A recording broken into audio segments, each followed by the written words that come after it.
Hey guys, welcome to my laundromat. Let's take a look and see how much my machines have made in the past day and a half.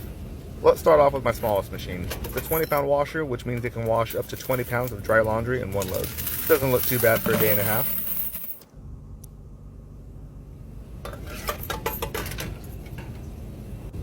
Now let's take a look at one of my second smallest. This is my 30-pound washer. Looks okay.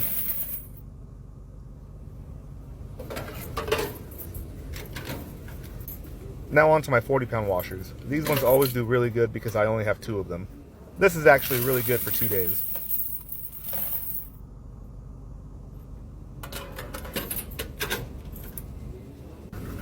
And then finally, there's my 60-pound washers. I have two of these as well. They do the best by far out of all of my machines. People go straight to the big washers when they come in, even if they don't need them.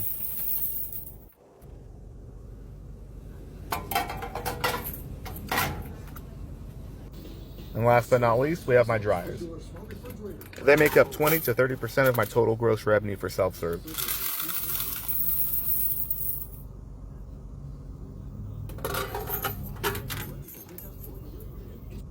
After I'm done collecting the quarters, I weigh them. It comes out to $20 per pound, minus the weight of the buckets. So here's how much I have in quarters. And then it's time to collect the cash.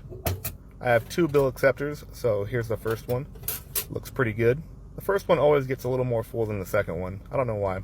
People just go to it first. And then here's the second one. Not bad. Looks like a pretty good haul for a day and a half. Let's put it in the bill counter and count it up. For the most part, I recycle the quarters back into the change machine. I keep a couple $100s in small bills as change for the register, and the rest goes to the bank. And then here's how much I got in cash. Let me know if you guys have any questions. Hey guys, this is my laundromat. I bought it a little over a year ago for $65,000, and then I put another $25,000 into it to renovate it and fix all the machines.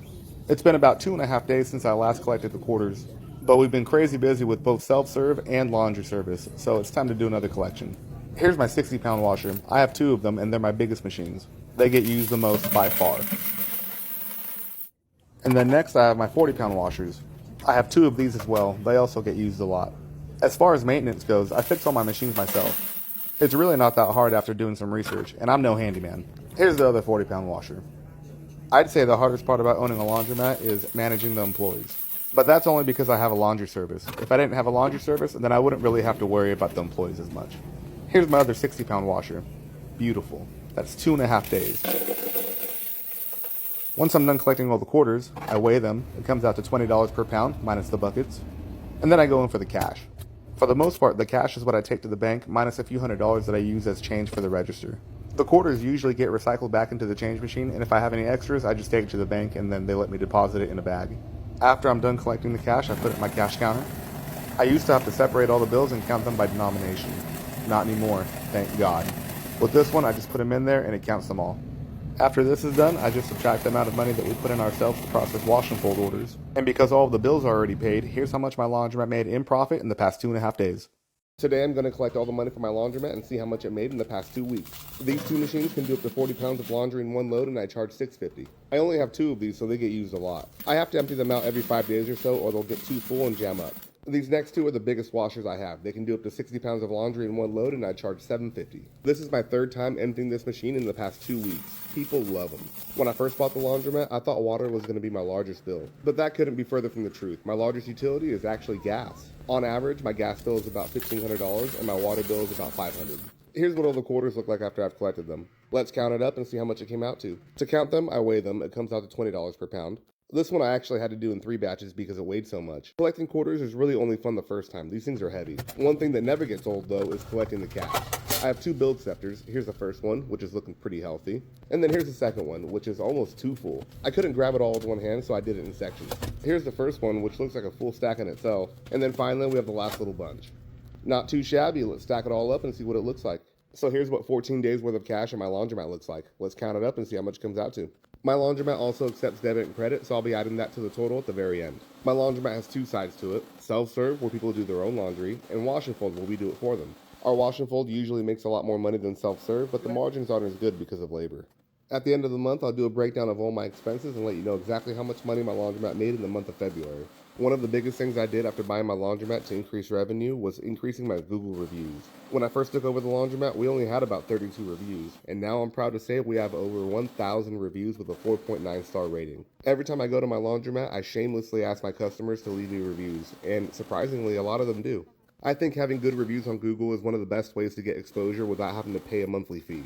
Finally, here's how much in cash came out to for the past 2 weeks. And then here's how much money my laundromat made in total in the past 2 weeks. Let me know if you have any questions.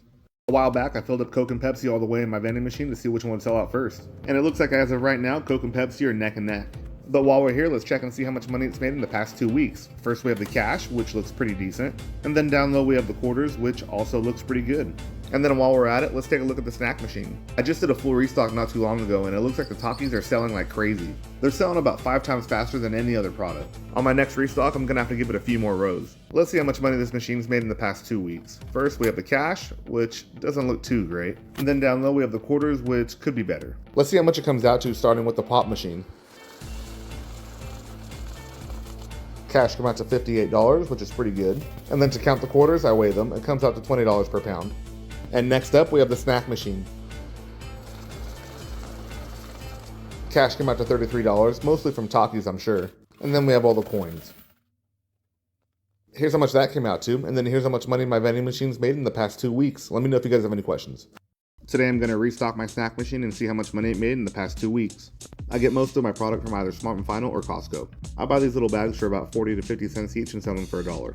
The Cheetos always do really well, barbecue Lays are hit and miss, and Sun Chips honestly never do really well. The only reason I'm putting them out is because they came in the variety pack.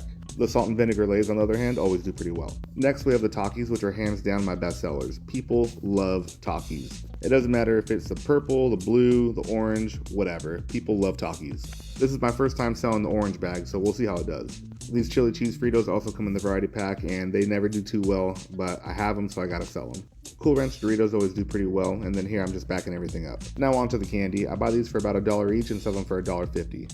I'd like to say that my prices are pretty reasonable. Same goes for the M&Ms and most of my other candy as well. Buy them for $1, sell them for $1.50. I've tried buying off-brand candy before, but people just do not buy it. As far as M&Ms go, the peanut variety is my best seller, and then milk chocolate. The Sour Patch Kids are always a hit. Buy them for $1, sell them for $1.50. And then we have my absolute best-selling candy, which is Skittles. All of the Skittles do really well, but the best sellers are the original and the purple. I started running out of space in the machine, so I just put a bunch of different varieties in the same row. These all come in a variety pack that I get from Smart & Final.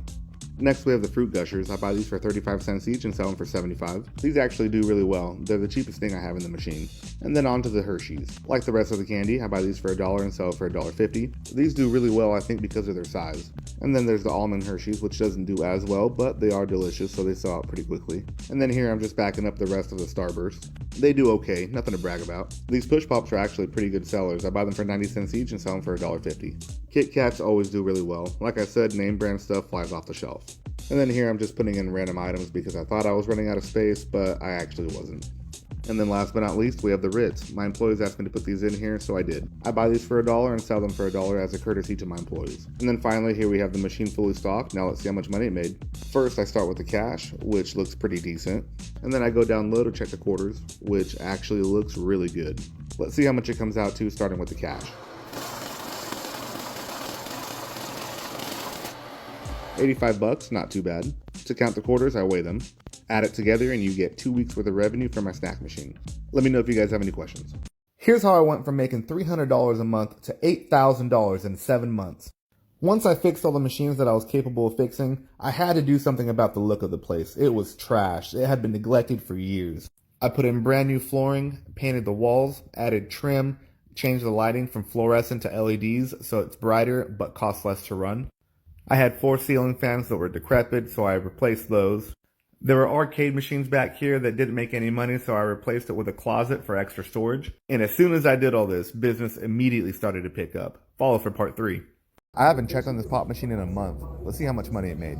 I sell everything at 50% margins, so for every dollar that comes in, I make 50 cents. And by the looks of it, we've got a lot of dollars. Look at that. Beautiful. 50% of this is profit. After I grab the cash, I go down and check on the quarters, which don't look too bad. Now it's time to count it. If you want to learn how to start and scale a vending machine business, apply for my mentorship program. I'll be selecting 5 people to personally mentor. So here are the ones. And then for the quarters, I weigh them. Comes out to $20 per pound. And then here's how much money my soda machine made in 1 month without me even checking on it. Let me know if you guys have any questions.